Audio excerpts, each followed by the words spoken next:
tweet! Oh, look at this. What do we have here? We have Batman, we have Poison Ivy, and Captain Hook? No, I'm also a Batman villain. Well, who are you? I'm the Sewer King. You sure are, kid. That costume stinks. Batman villains are as iconic as the genre of superheroes themselves. The Joker is an icon to unwashed men everywhere. Harley Quinn is one of the most infamous female villains with her own movies and TV shows. And Killer Croc was the first bad guy I had ever truly been impressed by.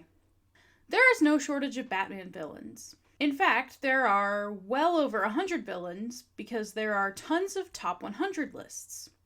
But there's one villain I learned about recently that is not only obscure, but also, in my opinion, incredibly fascinating. Batman the Animated Series is a 1990s animated series. It's kind of self-explanatory. You know this one. It's the one with Mark Hamill as the Joker. It's iconic, well animated, and has such a good soundtrack.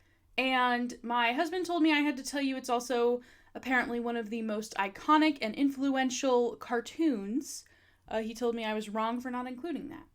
Batman the Animated Series, of course, has all of the classic villains. Poison Ivy, Catwoman, Joker, Two-Face. The funniest rendition of Scarecrow I've ever seen. In fact, Harley Quinn comes from this series. But I don't want to talk about any of them today. I want to talk about Season 1, Episode 6 of Batman the Animated Series, titled The Underdwellers. The Underdwellers premiered on October 21st, 1992 on Fox Kids and is perfect for the spooky season.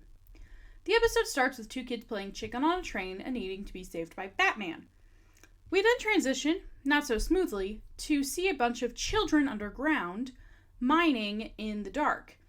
They're soon called by their captor and we are introduced to the Sewer King. Now the Sewer King has Riz.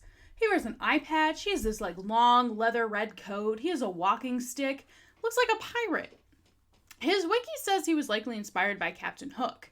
This man kidnaps orphan children, makes them work mining and pocketing on the surface, and then punishes them by blinding them with bright light if they make a sound. He also employs alligators.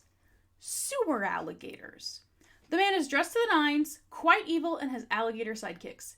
Is that not one of the coolest bad guys you've ever heard of? Some wikis theorize that the kidnapping and enslaving orphans shtick is a reference to Oliver Twist, although apparently nobody in Oliver Twist was this evil. Batman comes to find the villain, and once he learns about the enslaved children, lets him fall to his death to be eaten by alligators. I will now take the time to remind you that Batman doesn't kill. And in fact, in the Poison Ivy episode, literally prior to this, he saves her life even after he knows that she tried to murder his best friend. And Batman has the most metal line, too. A gruesome fate for a gruesome man. Sewer King lives because the alligators are his pets. And then Batman suplexes one, which is, just awesome. But once Batman captures him, he tells the Sewer King that he almost wants to deal with him himself. But this time, I am sorely tempted to do the job myself. Again, this is a huge thing. Batman saves all villains' lives, and even the Joker, he just lets go back to Arkham Asylum, bye-bye, fight you another time, but apparently he really does not like this guy. So, Sewer King is a fabulously dressed villain with pet alligators and pushes Batman to his breaking point after enslaving children. So when does this guy show up again? When do we get to see him again? Never. Ever. And unfortunately, I'm not kidding. The Sewer King was a Batman animated series exclusive villain. He was added to the 52 comic book crossover storyline, but he literally died in his first appearance. Bruno Mannheim, another character in the Batman animated series, just stabs him through. He did.